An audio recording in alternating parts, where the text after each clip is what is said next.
저는 세월이 언제 이리 흘렀나 싶은 70대의 할머니입니다. 저에게는 아주 가슴이 시리도록 아픈 이야기가 있습니다. 지금부터 그 이야기를 차근차근 풀어보려고 합니다.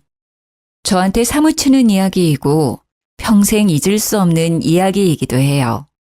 끝까지 잘 들어주신다면 저와 함께 기쁨과 슬픔, 애환이 담긴 눈물을 흘릴 수 있을 것이라고 생각합니다. 저와 남편의 첫 만남은 20대 초반이었습니다. 이 나이에 이런 설명이 부끄럽기도 하지만 정말 요즘 젊은이들과 다를 것 없이 불타오르는 사랑을 했더랬지요. 그때부터 키워온 사랑으로 20대 중반에 들어섰을 때는 결혼까지 하게 되었습니다. 지금이야 결혼 정년기가 30대로 늦춰졌다 했지만 그 당시에는 20대 초반에도 결혼을 하는 사람들이 수두룩했답니다. 저도 집안에서는 노처녀 소리를 듣기 일보 직전인 딸이었습니다. 집에서는 제 결혼에 당연히 두 손을 들고 환영을 해주셨고요. 양가의 넉넉한 지원은 없었지만 그래도 두 다리 뻗을 수 있는 공간은 얻을 수 있었습니다. 결혼 당시에 주물공장 사업을 시작한 남편은 당연히 사업 초기였기에 돈을 많이 벌어오지 못했습니다. 남편과 저는 손가락을 빨다 잠이 드는 날이 있을 정도로 힘들게 아끼고 아끼면서 공장을 운영하며 살았습니다. 정말 어떤 날은 라면이 한 개밖에 남지 않아서 푹 끓여 면발이 퉁퉁 불어날 정도의 라면을 나눠 먹기도 했습니다. 그렇게 고생을 하다 보니 저희 부부에게 해 뜰 날이 언제쯤 올까 싶기도 하고 참 고민이 많았습니다. 저희 부부의 고된 사정을 아는 양가 부모님께서 가끔 생활비를 지원해 주시기도 했지만 두 집 모두 넉넉하지 않았기 때문에 손을 벌리는 것도 한두 번이 전부였죠. 자연스럽게 우리 부부에게 큰 고민거리로 다가온 것은 바로 이세에 관한 문제였습니다. 덜컥 아이를 갖게 되면 정말 아이를 굶겨 죽일 수도 있겠구나 하는 마음이 들었던 것입니다. 저와 남편은 고민 끝에 일을 해야 하는 남편 대신 제가 피임 시술을 산부인과에 가서 받기로 하면서 아이를 가지지 않기로 결심했습니다. 주물공장을 운영한 지 4년 차가 되었을 때 그제서야 남편의 사업은 빛을 발하기 시작했습니다. 저희에게 단칸방 살림을 청산할 수 있는 기회가 생겼고 큰 집으로 이사를 가고 고기도 마음껏 먹을 수 있는 형편이 된 것입니다. 하지만 저희에게는 언제 다시 고생할지 모른다는 불안감이 있었기 때문에 아이를 가져야겠다는 생각은 따로 하지 않았습니다. 그러던 어느 날 제 몸에 단단히 탈이 났다는 걸 깨닫게 되었습니다. 머리도 어지럽고 속도 미식미식거리는데 위험이라도 생겼나 싶었죠. 게다가 몸이 계속 덜덜 떨리는 겁니다. 남편에게 아무래도 병원에 가봐야 할 것 같다고 해서 내과에 가서 진료를 받는데 아무래도 내과가 아니라 산부인과에 가야 할 것 같다고 하더군요. 제가 겪는 증상이 딱 임신 초기 증상이라고 하면서 말이죠. 제가 시술을 이미 다 했던 터라 반신반의하면서 산부인과를 찾았죠. 피검사를 하면서도 제가 피임을 한 것을 이야기했는데 산부인과에서 하는 말이 100%라는 건 없다고 하더군요. 완벽하지 않으니까 약을 쓰기 전에 혹시 모르니 검사를 해보는 게 좋겠다고 했습니다. 피를 뽑고 대기실에서 남편과 손을 꼭 잡고 기다리고 있는데 임신이 맞다고 이야기를 하는 겁니다. 저와 남편은 너무나도 놀랐어요. 그 작은 확률을 뚫고 생겨난 아이인데 어찌 놀라지 않을 수가 있겠습니까? 병원에서는 좋지 못한 저와 남편의 표정을 보고 혹시 낳을 생각이 없냐고 물어보더군요. 분명 아이는 가지지 않겠다고 결심했었으나 막상 작은 쌀알 같은 우리 아이가 제 뱃속에 자리 잡고 있다고 하니 낳을 생각이 없습니다 라는 말은 못하겠더군요. 의사 선생님께 피임 시술을 한 것은 태아에게 무리가 없느냐, 여기 오기 전에 속이 좋지 않아서 소화제를 먹었는데 괜찮느냐 여러 질문을 했습니다. 의사 선생님께서는 별 문제 없을 거라고 초음파를 봐야 알겠지만 아직 얼마 되지 않았을 거라고 하더라고요. 초음파를 보니 임신 8주 차라며 아이 심장도 잘 뛰고 있고 지금 봐선 아무 문제도 없으니 산모님은 걱정하지 말라고 하시대요. 출산에도 전혀 무리가 가지 않을 거라고 하시며 저에게 임신을 축하한다고 말을 전해주셨습니다. 남편과 저는 그 작은 확률을 뚫고 생긴 우리 아이를 낳기로 결심했습니다. 그때부터 남편은 제 발이 닿으면 안 되는 사람처럼 저를 안고 업고 다니곤 했습니다. 시댁과 친정에서도 오랜 시간 아이 소식이 없었던 저희에게 축복이 찾아온 것이라며 진심으로 축하를 해주셨습니다. 10개월을 꼬박 품었던 우리 아이가 우렁찬 소리를 내며 제 품 안에 핏덩이인 채로 안겼을 때는 정말 눈물이 앞을 가렸습니다. 너무너무 아프고 힘든 출산이었음에도 불구하고 그 아픔이 전부 잊혀지는 듯한 기분이 들었죠. 아이를 낳고 몸조리를 하고 회복을 하는 도중에도 시댁이고 친정이고 할 것 없이 저의 손발이 되어주셨고 많은 도움을 주셨습니다. 아무것도 모르는 초보 엄마를 위해 양가 어르신들이 두 팔을 걷고 나서주신 것이죠. 전몸살이라도 나면 친정어머니고 시어머니고 할 것 없이 제 몸살을 풀어주시려 온몸을 주물러 주시기도 했고요. 아이가 하도 울어대니 그 아이를 업고 달래느라 잠이 부족한 저를 위해 시부가 아이를 대신 달래주시기도 했죠. 온 가족이 아이의 눈앞에 알짱거리며 살펴주신 덕분인지 우리 아이는 정말 사랑을 듬뿍 받으며 하루가 다르게 무럭무럭 자랐습니다. 거기다가 집에 떡하니 아들을 낳은 덕에 시댁에서도 친정에서도 서로 경쟁하듯이 지원을 해주시고 싶어 하셨습니다. 물론 두 집 모두 넉넉한 살림은 아니었기에 돈으로 보여주셨다기보다는 행동으로 보여주셨죠. 그렇게 하루하루를 울어도 보고 짜증도 내고 행복함에 젖어 아이를 키웠고 아이는 기어다니다가 걸어다니게 되고 뛰어다니며 말썽을 피우는 나이가 되었습니다. 아이가 4살이 지난 어느 날, 그날은 우리 시부가 아이를 데리고 시장 구경을 다녀오겠다며 현관문을 나섰습니다. 걱정이 조금 되긴 해서 시부에게 아이 손을 꼭 잡고 가셔야 된다고 신신당부를 했죠. 최근 들어 시부의 건강이 많이 나빠지기도 했고 깜빡깜빡 하시는 증상이 늘어서 걱정이 되었거든요. 시부가 나이가 있으니 언제 쓰러질지 모른다는 불안감에 손주와 더 많은 시간을 보내고 싶다고 요 앞에 시장에 잠시 나갔다 오겠다고 하셔서 어쩔 수 없이 허락을 했습니다. 4살이 된 우리 아이는 솜사탕에 푹 빠져서 시장에 간다고 하니 신이 나서 발을 동동 굴렀죠. 시부와 아이만 보내는 게 마음에 걸려 결국 제가 따라가겠다고 시장에 간 김에 장이라도 보고 오겠다고 하니 시모가 말리더군요. 집은 본인이 지키고 있을 테니까 이참에 목욕탕이라도 다녀오면서 쉬는 게 어떻겠냐고 하셨습니다.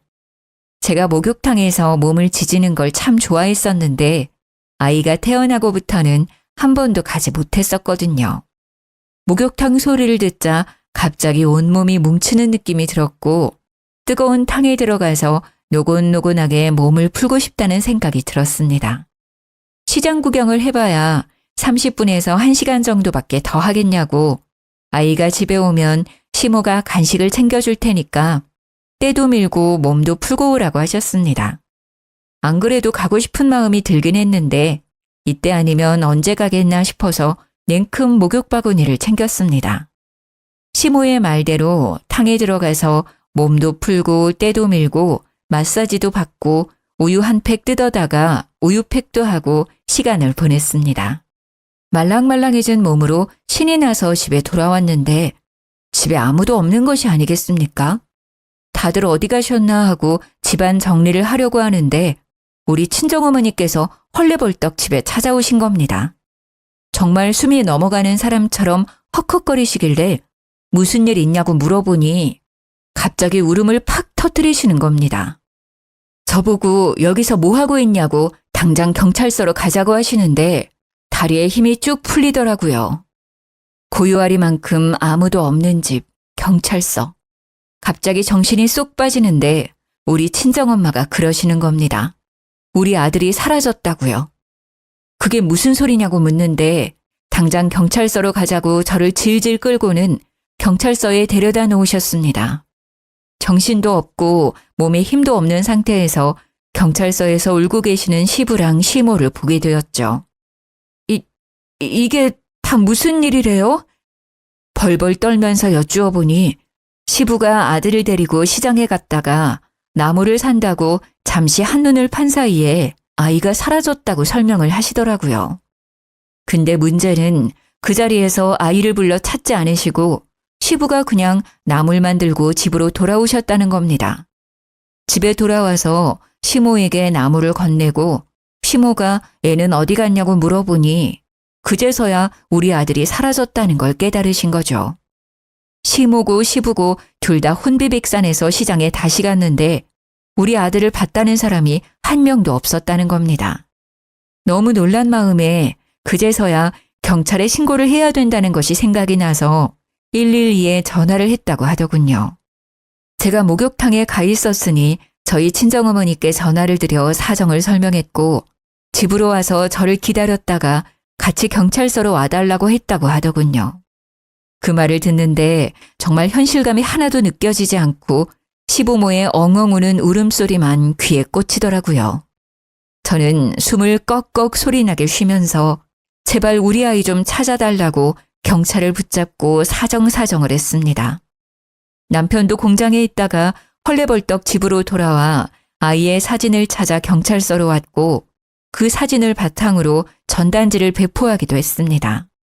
하루가 꼬박 지나고 아무런 소식도 연락도 오지 않았고 경찰은 유괴의 가능성도 있을 수 있다고 하더군요. 정말 절망적이었어요. 시장을 경찰들과 샅샅이 뒤져가며 수소문을 했지만 아들의 흔적은 그 어디에서도 발견되지 않았습니다. 고작 4살밖에 먹지 않은 아들이 전화번호를 외우고 있을 리도 없었고요. 요즘은 흔한 미아 방지 팔찌도 그 당시에는 흔한 물건이 아니었습니다. 일주일이 꼬박 지나고 한 달이 지나도 아이는 돌아오지 않았고 경찰은 수사에서 점점 손을 떼기 시작했습니다. 집안은 정말 초상집 분위기가 따로 없었습니다. 저와 남편은 매일같이 울면서 시장을 돌아다녔고 시장 사람들도 저희 부부를 딱하게 생각했습니다. 그렇게 시간이 더 흘렀고 남편은 다시 일상으로 돌아가 일을 하기 시작했습니다. 저는 그런 남편을 보면서도 아무런 일도 할 수 없었습니다. 그저 시장에 매일같이 나가 한켠에 자리를 잡고 지나가는 아이들의 얼굴만 확인했습니다. 그런 저를 안쓰럽게 바라보던 남편이 이제 그만 아이를 놓아주자고 하더군요. 10달을 품고 4년을 키운 내 아들을 어찌 내려놓을 수 있겠냐고 엉엉 울면서 가슴을 쳤지만 언제까지 이렇게 마음에 품고 살 순 없었으니까요. 남편과 함께 일상으로 돌아가려고 무던히 애를 썼지만 문득문득 떠오르는 아들의 생각에 참 많이 힘들었습니다. 엎친 데 덮친 격으로 아이를 잃어버렸다는 충격에 시부의 치매 증상이 점점 더 악화되기 시작했습니다. 그 당시만 해도 그냥 깜빡깜빡 하시나 보다 했던 시부의 증상이 치매라는 것을 알게 되었고 인지를 한 이후에는 급속도로 나빠지셨습니다. 결국에는 쓰러지기까지 했는데 정신이 불완전한 상태에서도 2달이나 병실에서 우리 아들의 이름만 부르시더라고요. 정말 기가 막히게 우리 남편도 저도 못 알아보시는데 우리 아들의 이름만은 또렷하게 기억하고 계시더군요.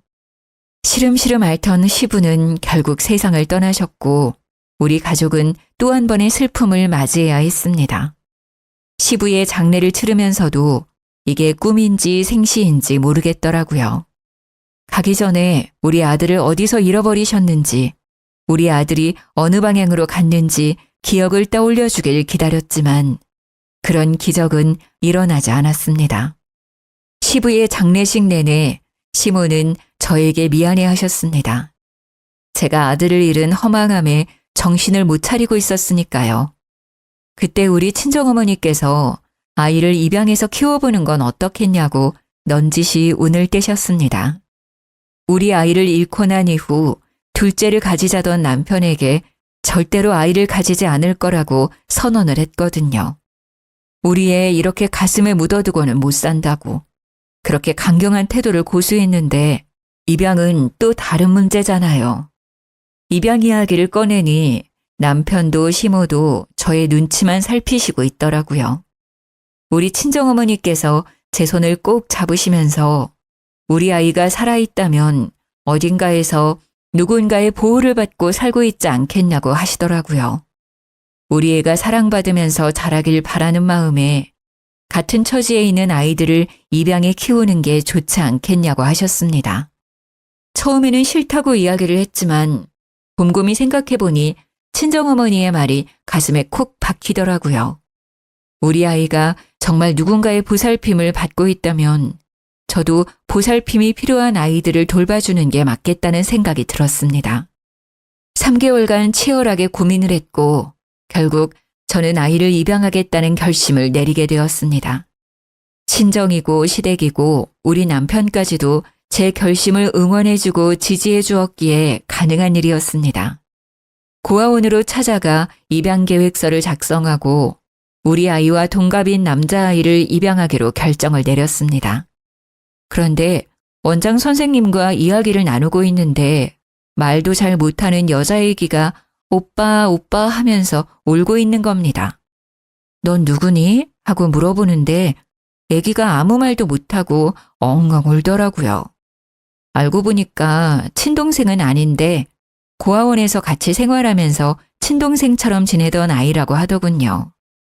제가 입양을 하려던 아이는 우리 아들이랑 동갑인 5살이었고 그 여자아이는 4살이라고 했습니다.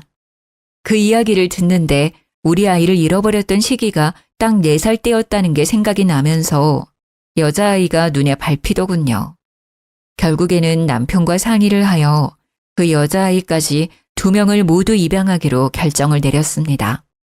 입양 준비가 끝나고 아이를 둘 다 집으로 데려왔습니다. 후적에도 당당하게 입양했다는 사실을 올려두었습니다. 정리된 등본을 보는데 사망 신고를 하지 않았기에 실종으로 처리가 되어 있는 우리 친아들을 보며 또 한 번 가슴이 찢어지는 고통을 느끼게 됐죠. 하지만 저는 꿋꿋하게 마음을 잡고 입양한 2자식을 내 자식이다 생각하면서 키우기 시작했습니다. 아들 하나, 딸 하나. 주변에서는 제가 아이를 잃고 입양을 하고 아이들에게 정을 붙이려고 노력하는 모습을 보면서 많은 도움을 주셨습니다. 우리 아들을 잃어버렸던 트라우마가 단단히 있었던 터라 아이들이 절대로 혼자서 돌아다니지 못하게 했지요. 아이들이 자라서 중학생이 되고 고등학생이 되고 대학생이 될 때까지도 물가에 내놓은 아이 보듯 돌봤습니다. 물론 아이들은 자기들도 다 컸다고 저에게 몇 번 반말을 하긴 했지만 저는 꿈쩍도 하지 않았습니다. 성심성의껏 돌보았다고 정말 자부할 수 있습니다. 남편의 주물 공장은 남부럽지 않게 잘 돌아가고 있었고 저에게는 가슴으로 낳은 2자식들이 든든하게 버텨주었습니다. 아이들이 취업을 할 때까지도 아이들의 일상을 시시콜콜 확인하고 있었는데 어느 날 아들이 그러더군요. 제가 너무 자신의 일상생활을 쥐고 흔들어서 숨이 막힌다고요. 자기를 아직도 5살 먹은 아이로 보는 것 같다고 이제는 자유롭게 살 수 있게 냅두라고 하더군요. 머리를 한 대 띵 하고 맞은 기분이 들었습니다. 저는 아이를 잃어버린 트라우마로 조심했을 뿐이라고 생각했는데 아이들에게는 그게 감옥 같았다고 하더라고요. 이제 취업도 하고 결혼도 하고 해야 하는데 나중을 생각하면 미리 말해두는 게 좋을 것 같다는 생각을 했대요. 그러면서도 제 눈치를 보는데 그제서야 우리 애들이 성인이구나. 이제 모든 걸 다 스스로 할 수 있는 애들이구나 하는 걸 느꼈습니다. 그 뒤로 저도 아이들에 대한 간섭과 관심을 조금 줄이게 되었죠. 세월이 흘러 아들이 중소기업에 취업을 하게 되었고 딸은 백화점에 취직을 하게 되었습니다. 둘 다 취직을 하고 나니까 회식이다 야근이다 하면서 집에 늦게 들어오는 일이 잦아지더라고요. 집에 들어와서 정말 잠만 자고 아침 일찍 출근하는 날도 빈번했고요. 엄청 바쁘게 사는 와중에도 아이들 걱정에 잠을 못 자겠더라고요. 직장 생활을 하는 아이들을 보니 마음이 헛헛해지기도 했고요. 아이들이 취직을 해서 월급을 받기 시작했으니 각자 생활비는 벌어서 쓰는 걸로 생각하고 있었습니다.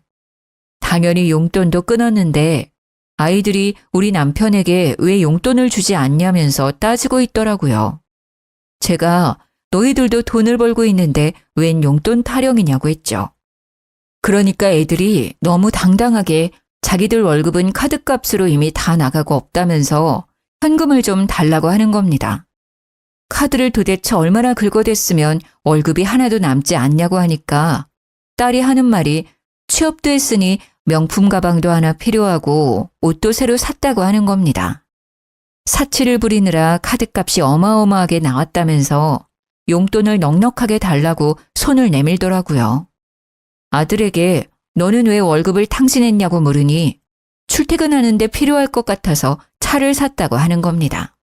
문제는 지 월급이 뻔한데도 불구하고 차는 좋은 거 끌고 다녀야 하지 않겠냐고 외제차를 떡하니 구입해서 온 거죠. 순간 골이 띵하고 아파서 머리를 부여잡으니 애들이 잔소리를 듣기 싫었는지 먼저 선수를 치더군요. 지네들이 친자식이 아니라서 용돈도 이제 안 주는 거냐며 다른 집은 취업 선물로 가방도 사주고 차도 사준다고 하더라고요. 그 말에 평생을 내 자식처럼 보살폈던 아이들에게 상처를 입었습니다.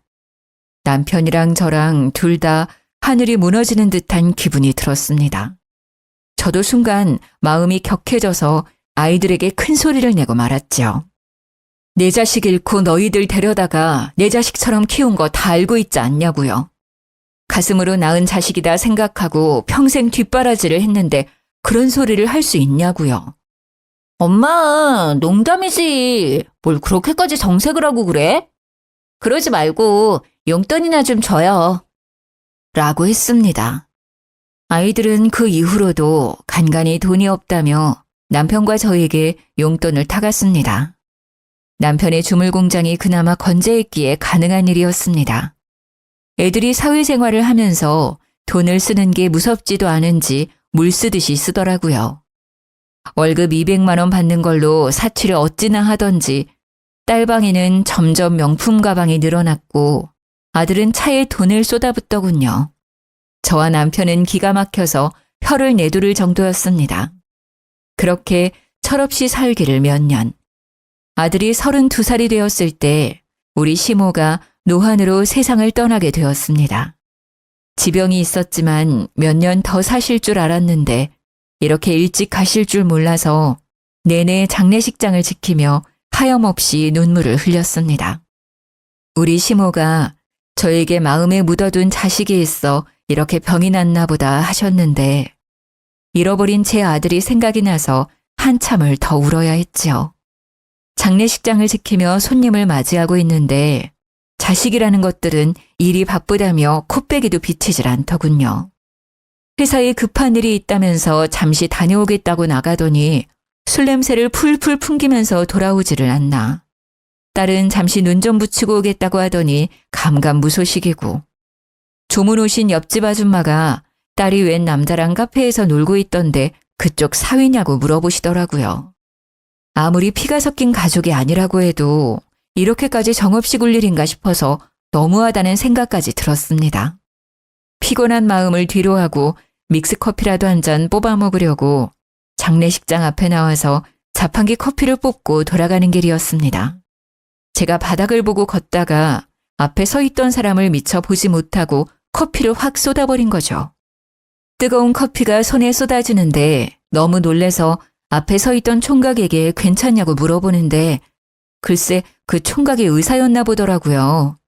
하얀색 가운에 믹스커피가 사방팔방 튀어서 가운이 더러워진 겁니다. 이를 어쩜 좋나 싶어서 제가 세탁을 해서 돌려주겠다고 하는데 제 손을 덥석 잡더니 어머님, 손 괜찮으세요? 하고 물어보더라고요. 그제서야 뜨거운 커피가 제 손에 온통 쏟아졌다는 걸 깨달았습니다. 그 의사 총각이 저에게 커피가 뜨거웠을 텐데 화상이라도 입은 거 아니냐고 제 손을 막 이리저리 살피더라고요. 제가 꿈뻑꿈뻑 눈만 뜨고 있으니 자기가 외과 의사라고 하면서 조금 빨개지긴 했지만 물집 잡힐 화상은 아닌 것 같다고 하더군요. 혹시 모르니까 차가운 물로 깨끗하게 씻고 자기 진료실로 오면 연고를 발라주겠다며 친절을 베풀었습니다. 아니라고 제가 약 사서 바르면 된다고 그나저나 가운이 더러워져서 어떻게 하냐고 발을 동동 굴렀더니 여분의 가운이 있어서 괜찮다고 하더라고요. 사람이 참 선하게 생긴 게 사위로 삼으면 딱 좋겠구나 싶어서 눈이 자꾸 가더라고요. 장례식이 전부 끝나고 발인까지 죄다 마친 후에 시모 영정사진을 저희 집에 가져다 놓았더니 자식들이 기겁을 하더라고요. 기분 나쁘게 영정사진을 왜 집에다가 걸어두냐면서 귀신이라도 나타날까 무섭다고 하는데 기가 막혔습니다. 우리 남편이 결국 참지 못하고 딸에게 그게 무슨 말버릇이냐고 해도 해도 너무한다고 한 소리 했죠. 그러니 딸이 왜 죽은 사람 사진을 집에다가 놓냐고 하면서 남편에게 소리를 꽥 지르는 게 아니겠습니까? 원래 저렇게 막되먹은 아이였나 하는 생각이 들면서 마음이 참 씁쓸하더라고요. 그래서 저도 자식들에게 그랬죠. 아무리 피가 섞이지 않고 대면대면하게 지낸 할머니라고 해도 그렇지. 장례식장 내내 어딜 그렇게 싸돌아다니느라 바빠서 자리를 지키지도 않았니? 첫째 너는 회사 간다 하더니만 술 냄새를 잔뜩 풍기면서 돌아오지를 않나. 둘째 너는 눈 좀 묻히고 온다더니 장례식장 앞 카페에서 데이트를 하고 돌아오질 않나. 제가 대놓고 일침을 날리니까 애들이 전부 꿀먹은 벙어리 마냥 조용해지더라고요. 남편도 머리가 아픈지 다들 들어가라고 하는데 아들이 궁시렁거리는 소리가 조용히 울려 퍼졌습니다. 다른 집 할머니들은 죽기 전에 재산도 나눠주고 한다는데 우리 할머니는 그런 것도 안 해주고 말이야.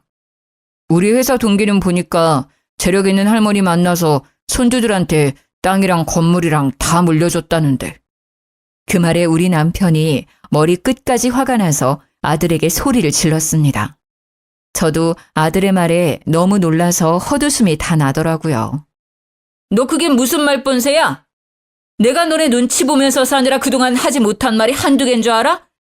자식으로 생각해서 걱정되는 말을 하면 친자식이 아니라서 잔소리며 참견이며 하는 거냐고 폐악을 부리고 용돈 달라고 손 내밀 때마다 소비 습관이 걱정돼서 말을 하면 친자식 아니라서 참견하는 거냐고 하고 여태까지 키워준 게 몇 년인데 그런 소리를 우리 앞에서 하고 있어. 그러니까 아들이랑 딸이 기가 차다는 듯이 혀를 차면서 이야기를 하더라고요. 키워준 게 몇 년이냐고요? 진짜 친자식들한테는 그런 거 물어보지도 않는다고요. 우리가 남이니까 우리한테 쓴 돈이 아까워서 지금이라도 뽕 뽑으려고 그러는 거죠?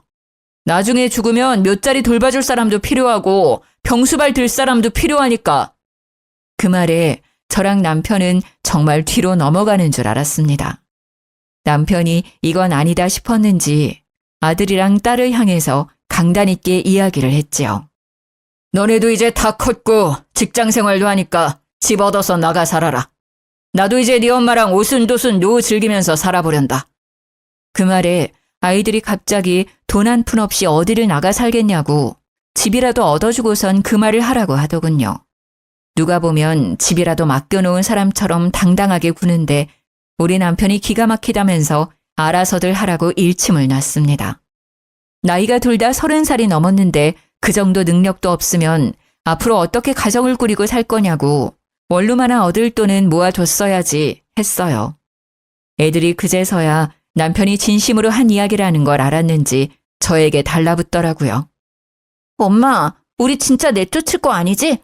우리를 친자식이라고 생각한다며 하면서 말이죠. 손바닥 뒤집듯이 태세를 바꾸는 아이들을 보면서 팔뚝에 소름이 돋을 지경이었습니다. 저도 남편의 뜻을 따라 모르겠다고 나도 네 아빠 말대로 할 거라고 하고는 방에 들어와 문을 닫아버렸습니다. 그 다음 날부터는 진짜 내쫓길까 무서웠는지 지들이 집 청소도 하고 설거지도 하면서 우리 부부 눈치를 보더군요. 그렇게 유예 기간을 주고 1년을 더 보낸 어느 날, 아들이 결혼을 하겠다면서 여자를 하나 데리고 왔습니다. 양가에서 허락만 한다면 당장 결혼하고 싶다고 하는데 예비 며느리가 한다는 소리가 아주 가관이었습니다. 아버님이 공장 운영하시면서 돈을 꽤 번다고 하던데 맞나요? 그러면 집은 강남에다가 얻어주실 수 있죠? 저도 결혼하고 나면 일 그만두고 싶은데 생활비 좀 보태주실 수 있나요? 그 말에 우리 남편이 열이 받아서 생활비를 왜 우리가 보태주냐고 결혼했으면 가정은 스스로 돌보는 거라고 했습니다. 그러자 입을 삐죽이면서 대뜸 우리 아들한테 결혼을 다시 생각해보자고 하고 자리에서 일어나더라고요. 뭐 저런 게 다 있나 하는 얼굴로 바라보고 있는데 아들이 벌떡 일어나서는 아빠 하면서 남편을 부르더라고요. 저랑 남편은 결국 며칠간의 논의 끝에 아들에게 집은 구해주고 생활비는 보태주지 않는 방향으로 합의를 보고 결혼을 시켰습니다.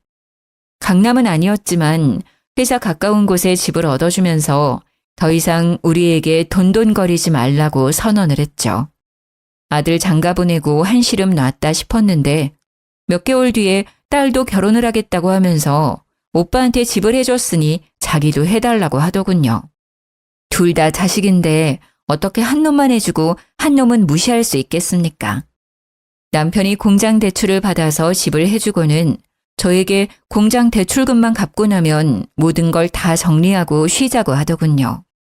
5년이란 세월이 흐르는 동안 공장을 담보로 저금리 대출을 받았던 돈은 다 갚았고 공장도 웃돈을 주고 팔았습니다. 우리 자식들은 아들, 딸을 낳고 잘 살고 있었고 저희 친정엄마는 노환으로 인해 병원에 입원을 하게 되었습니다. 병원에 입원해 있는 동안 우연히 예전에 커피를 쏟았던 그 의사 선생을 다시 만날 수 있게 되었습니다. 우리 친정엄마가 병원에 입원해 있어서 자주 온다고 하니 가끔 병실에 인사도 하러 오고 같이 자판기 커피를 뽑아 마시며 시간을 보내기도 했죠.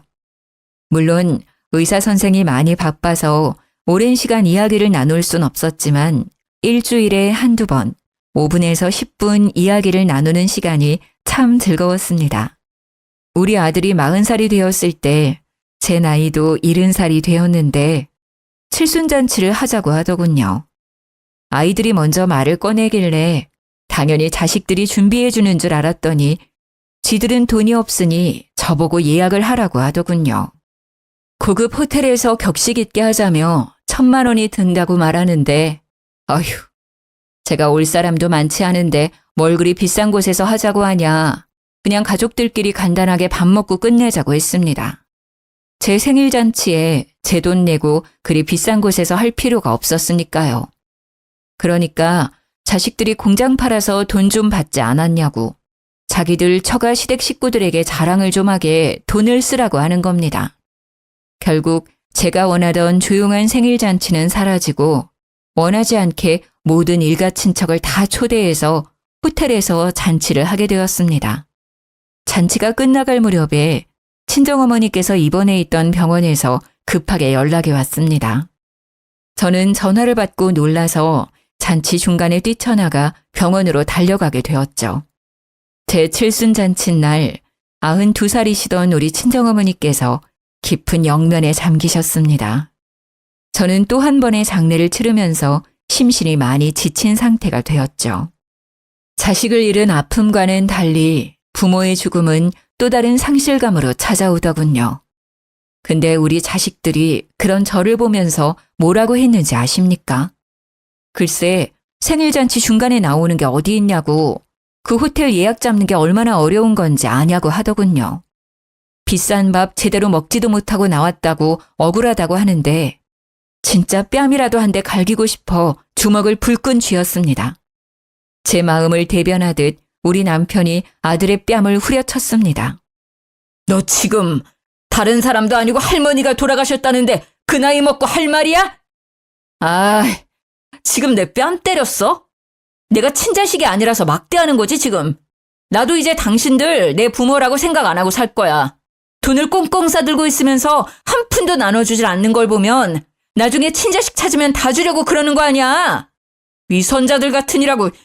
당신 같은 사람들 돈줄이라고 생각했지? 단 한 번도 부모라고 생각한 적 없어! 그 말에 열이 받은 남편이 아들의 멱살을 잡으면서 우리도 너희들을 내 자식이라고 생각하지 않을 거라고 했습니다. 일촉즉발의 상황이 되자 저는 발을 동동 구르고 있었는데 순간 누군가가 남편과 아들을 말리면서 여기서 이러시면 안 된다고 하더라고요. 누군가 하고 보니 바로 그 의사 선생님이었습니다. 친정엄마가 돌아가셨다는 소식을 병실에서 전해 들은 건지 장례식장으로 저를 찾아왔더라고요. 너무 고마운 마음에 눈으로 인사를 하는데 우리 아들이 갑자기 의사 선생을 팍 밀치면서 당신은 뭔데 참견이냐고 큰 소리를 내더라고요. 뒤에서 지켜보고 있던 경호 직원들이 의사 선생을 밀치는 아들에게 다가와 양팔을 턱턱 잡더니 장례식장에서 난동 부리지 말라고 경고를 하고는 끌고 가더라고요. 듬직한 직원들 사이에 초라하게 끌려나가던 아들이 발버둥을 치면서 이거 안 놔? 하는데 참 찌질해 보였습니다. 제가 의사 선생에게 미안하다고 우리 아들이 참 경우가 없는 놈이라 그렇다고 사과를 했죠. 그러니까 의사 선생이 아니라고 괜찮다고 하더니 저분들이 자식들이냐고 저에게 묻더라고요. 질문이 조금 이상하다 싶긴 했지만 고개를 끄덕이면서 대답을 했죠. 부끄럽지만 제가 가슴으로 낳은 자식들이랍니다. 그래서 그런지 마음을 영 잡지 못하고 저리 엇나가네요. 부족한 것 없이 키운다고 키웠는데도 친자식이 아니라서 차별당하는 것 같다는 자격지심을 가지고 있어요. 입양을 하면 다들 그런 생각을 가지고 있는 건지 가슴이 답답하네. 그러니 의사 선생이 하는 말이 모든 입양아들이 그런 건 아니라고 하더군요. 저도 어릴 때 입양이 되어서 양부모 밑에서 자랐지만 저런 마음을 먹어본 적 단 한 번도 없습니다. 저 사람들이 못된 사람들이니 너무 마음 아파하지 마셔요. 제가 고맙다고 인사를 하니 친정엄마께 국화 한 송이 올리고 싶은 마음에 방문을 했다고 하더군요. 가서 인사드려도 된다고 하니까 조용히 들어가서 기도도 올리고 인사도 올리더라고요. 짧게 만나서 이야기도 많이 나눠보지 못한 사람인데 예의도 바르고 참 대단하다 싶었습니다. 입양하라는 콤플렉스도 전혀 없어 보이니까 더욱 우리 자식들이랑 비교가 되더라고요. 저의 표정이 영 좋지 못하니 선뜻 자리에서 일어나지도 못하고 저에게 두런두런 이야기를 하기 시작했습니다. 자기 나이가 40살인데 토끼 같은 자식들도 둘이나 있다면서 사진을 보여줘도 되겠냐고 하길래 고개를 끄덕였습니다. 신이 나서 휴대폰에 들어있는 사진을 보여주는데 큰애가 딸인데 7살이고 둘째가 아들인데 4살이라고 설명을 해주더라고요. 그런데 그 순간 정말 세상이 멈춰버린 듯한 기분이 들었습니다. 4살이라던 둘째 아들의 사진을 보는 순간 온몸에 소름이 쫙 돋는데 우리의 잃어버린 아들과 똑같이 생긴 아이가 사진 속에 떡하니 있더라고요. 너무 놀래서 숨을 헉헉 쉬면서 눈물을 줄줄 흘리니까 의사 선생이 놀래서 저에게 왜 그러시냐고 묻더라고요. 과호흡이 온 거 아니냐, 자기 따라서 숨을 쉬어라 하면서 저를 막 살피는데 제가 우리 남편 하면서 남편을 불렀습니다. 의사 선생이 놀래서 손님과 있던 우리 남편을 불렀고 저는 남편에게 의사 선생의 휴대폰을 들이밀었습니다. 우리 진수! 남편이 사진을 살피더니 눈이 휘둥그레져서는 진수가 여기 왜 있어? 의사 선생은 영문을 모르는 채 울고 있는 저와 남편을 번갈아 가면서 보고 있었습니다. 여기 이거 봐봐. 의사 선생 아들이래. 4살 된 아들이래. 남편이 의사 선생의 손을 덥석 잡으면서 물었습니다. 너 우리 진순이? 저는 김병훈인데요. 의사 선생은 저와 남편을 놀란 눈으로 빤히 보고 있었습니다. 돌아가신 시아버지가 우리 진수가 4살일 때 시장에 데리고 나갔다가 그만 아이를 잃어버리셨어. 할아버지 손을 잡고 솜사탕을 사러 나갔던 우리 진수가 감쪽같이 사라졌지. 그 뒤로 매일같이 시장을 찾아 헤맸지만 찾을 수 없었어. 그러니 의사 선생이 하는 말이 자기가 부모를 잃어버렸고 솜사탕을 쥐고 있는 상태로 지금의 양부모를 만나게 되었다고 이야기를 하는 겁니다. 시장이었던 건 기억이 전혀 나지 않지만 웬 할머니의 손에 이끌려서 보육시설에 들어가게 되었다고 설명을 했어요. 우리 부부를 보고 잠시만 기다려달라고 하더니 어디론가 전화를 걸더군요.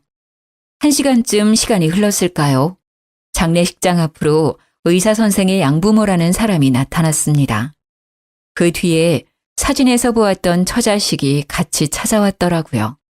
저와 남편은 떨린 손을 붙잡고 양부모와 대면을 하게 되었습니다. 우리 아이의 이름이 진수였고 시장에서 잃어버렸고 하는 사정을 줄줄 이야기를 하니 양부모가 놀라는 겁니다. 맞다고 우리 병훈이 원래 길 잃은 아이였다고 말하는데 정말 너무 놀래서 눈앞이 캄캄해지더군요. 시부의 손을 놓친 진수는 시부를 찾다가 시장 밖으로 나가게 되었고 웬 할머니가 울고 있는 어린애를 보고 집으로 데려갔다는 겁니다. 배가 고프다고 우니까 간식을 먹이고 경찰서에 데려다 놨는데 시장이랑은 거리가 좀 있었던 거죠. 지금처럼 인터넷이 있던 시절이 아니니 경찰끼리 협조가 잘 되지 않았고 결국 보육시설에 연계가 된 것이었습니다. 거기서 지금의 양부모에게 입양이 되었고 이진수에서 김병훈으로 이름까지 바뀌게 된 것이었죠. 그러니까 의사 선생이 정말 잃어버린 우리 아들 진수였던 것입니다. 우리는 바로 유전자 검사를 의뢰했고 천국과 지옥을 오가며 2주를 버틴 결과 친자가 일치한다는 결과를 받게 되었습니다. 양부모도 우리 아들 진수도 진수의 처와 자식들까지도 우리 부부에게 고생했다고 눈물바람으로 인사를 전하더라고요. 저희도 고생했다, 고맙다, 버텨줘서 고맙다 인사를 했습니다. 그 뒤로 진수는 저희와 양부모를 오가며 아들 노릇을 톡톡히 하기 시작했습니다. 며느리와 손주들까지도 얼마나 성심이 곱던지 뒤늦게 나타난 저희 부부가 부담스러웠을 텐데도 진심을 다해 살갑게 굴더군요. 낯설어하는 손주들과 친해질 수 있도록 따로 시간까지 마련해 주었습니다. 장례식장에서 그 소란이 일어난 이후 우리는 입양한 아들, 딸과는 완전히 인연을 끊었습니다. 간간히 주던 생활비를 끊어버리니 또 한 번 난리를 쳤죠. 손주들 조기 유학을 보내야 한다며 지원을 해달라고 뻔뻔하게 굴길래 내쫓았습니다. 딸 역시 자기 가게를 내고 싶다며 돈을 달라고 하길래 일 없다고 내보냈죠. 둘 다 돈을 주지 않으니 집에 찾아와서 입양한 자식은 자식이 아니냐 똑같은 소리를 하길래 딱 잘라서 이야기를 했습니다. 부모라고 생각도 안 한다고 할 때는 언제고 돈 필요할 때만 부모냐? 너희에게 진심으로 실망했고 지금까지 지원해준 돈만 해도 충분하다 생각이 든다. 너희의 뻔뻔함에 치가 떨리니 지금이라도 파양을 할 생각이다. 끝까지 1억을 주면 조용히 파양당하겠다고 고집 부리는 것들을 보면서 혀를 내둘렀습니다. 저희는 변호사의 도움으로 파양 신청을 했고 그 이후로도 자식들 유학비 지원해달라, 빚 좀 갚아달라 하면서 몇 번이나 찾아오는 걸 돌려보냈습니다. 뒤늦게 만난 친아들에게 부담이 되고 싶지 않아서 노후 자금을 아끼며 잘 살고 있고 난동을 부린 파양당한 자식들은 접근 금지까지 신청해 두었습니다. 키운 정이 있어 마음이 아프긴 했지만 뻔뻔하게 부모를 돈이라고만 생각하는 그들은 없는 게 낫겠다 싶더라고요. 앞으로의 여생이 얼마나 남아있을지 짐작이 가진 않지만 뒤늦게 찾은 우리 아들 진수와 함께 행복한 여생을 보내려고 합니다. 손주들과 며느리까지 알뜰살뜰하게 챙기면서 지금부터라도 진짜 가족의 정을 나누며 살아갈 겁니다. 제 이야기는 여기까지입니다. 들어주셔서 감사해요.